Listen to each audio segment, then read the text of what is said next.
अरे माँ, मैं तो ये बोल रही हूँ कि क्या करूँ जिससे मेरा थोड़ा दिल लगे। अरे बेटा, मैं भी शहर की थी। यहाँ आकर मैंने गांव में स्कूल खोल लिया। बच्चों को पढ़ाती थी तो मन लग जाता था।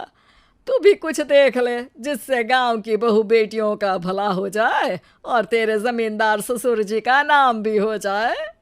रितु क्या करती? फैशन डिजाइनिंग वाले कपड़ों को गांव की औरतों पर कैसे ट्राई करती। लेकिन एक दिन, अरे क्या बात है डार्लिंग, बड़ी जल्दी उठ गई। और ये हाथ में फेविकॉल और कागज, कहाँ जा रही हो?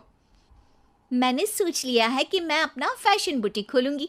गांव की औरतों को सजा धजा कर फैशन शो करूंगी और यहाँ की औरतों को भी शहर के फैशन से वाकिफ करवाऊंगी।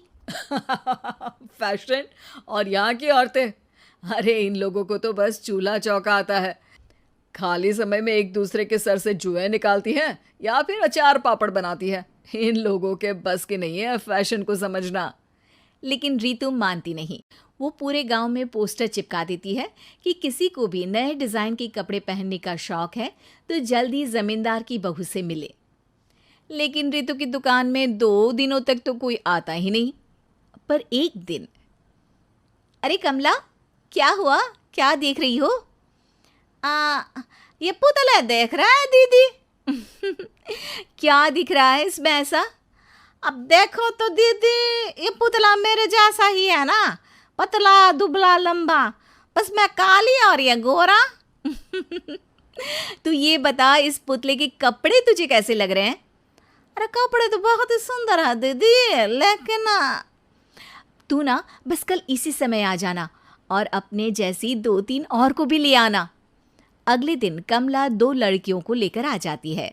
रितु उन लोगों को अपने हाथ के सिले कपड़े पहनाती है और घर भेज देती है। उन लोगों को गांव की दूसरी औरतें भी देखती हैं। और फिर क्या, अगले दिन रितु जब दुकान खोलती है तो सामने बहुत सी औरतें उसके बनाए डिजाइनर कपड़े पहनने को तैयार खड़ी होती हैं। तुम लोगों को कपड़े के साथ ही हल्के मेकअप और स्किन केयर की भी क्लास देनी पड़ेगी। रितु गांव की औरतों को फैशन का ज्ञान देने में लग जाती है। एक दिन रितु का पति कहता है, अरे रितु, तुम्हारी फोटो पेपर में आई है। क्यों भाई, ऐसा क्या कर दिया मैंने? क्या लिखा है? अरे लिखा है गांव में होगा अब फैशन वीक।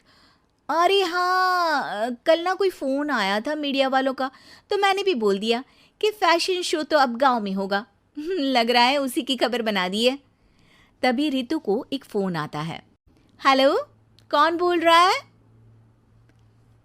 जी मैं खामिया बात कर रही हूँ लुक में फैशन वीक से। हम लोगों ने आपका काम देखा। हम शहर वर्सेस गांव का फैशन थीम में एक फैशन शो आपके गांव में करना चाहते हैं।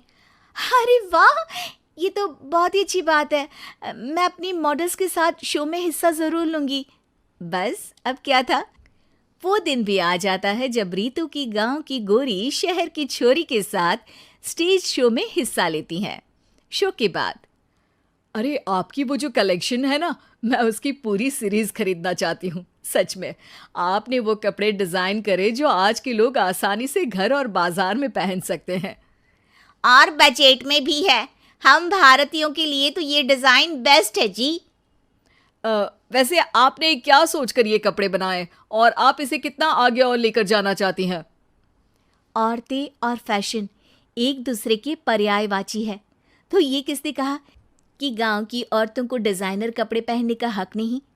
मेरा मानना है कि शौक सभी औरतों में होता है।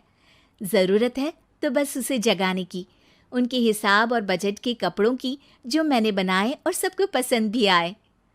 अब रितु का गांव हर जगह प्रसिद्ध है, ना सिर्फ रितु के लिए बल्कि वहाँ की औरतों की फैशन के लिए भी।